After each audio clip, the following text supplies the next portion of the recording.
The story of Saint Margaret of Castello reminds us of the importance of embracing our differences, recognizing the value in each person, and using our gifts to serve others. Saint Margaret's life is one of the most heart-wrenching stories in the calendar of the saints. She reminds us that no matter what challenges or limitations we face in life, we can still live a life of purpose and make a positive impact on the world.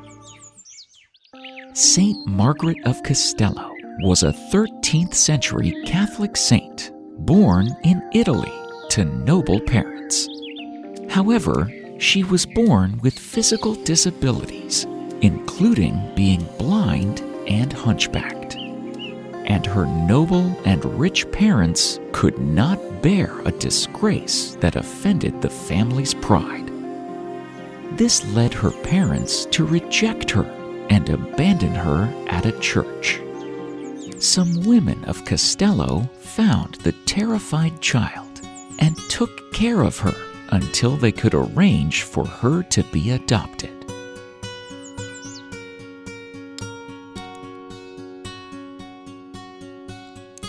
Soon, another family took charge of her, and then another, sheltering and feeding her until she became practically the adopted child of the village.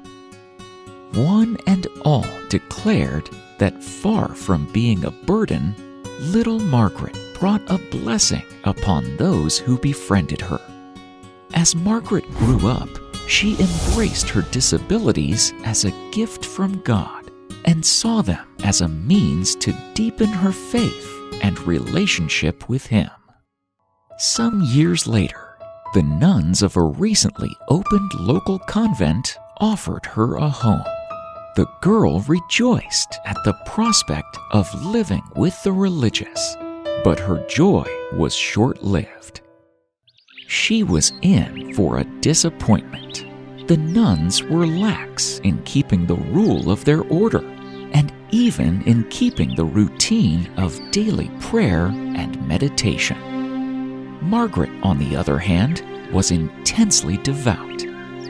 The lack of fervor in her sisters surprised and confused her, while Margaret's zeal made the nuns self-conscious, angry, and resentful. Ultimately, the superior of the convent asked Margaret to leave.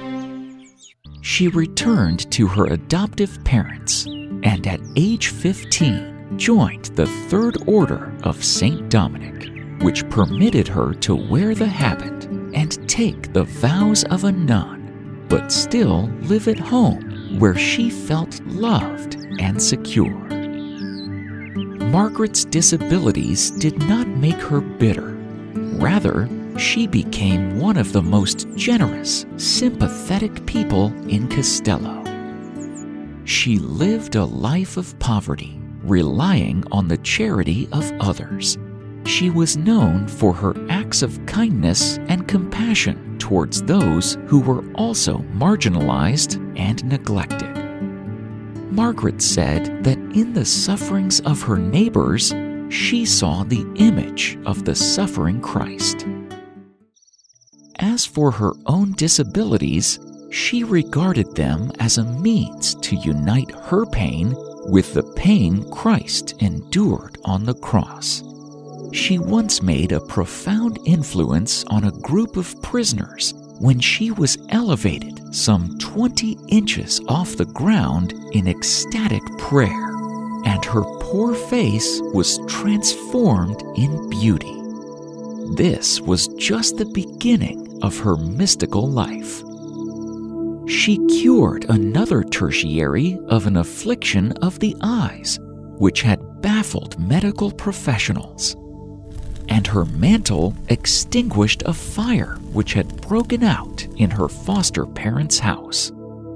Margaret's unwavering faith and devotion inspired many, and her reputation for miracles continued to grow.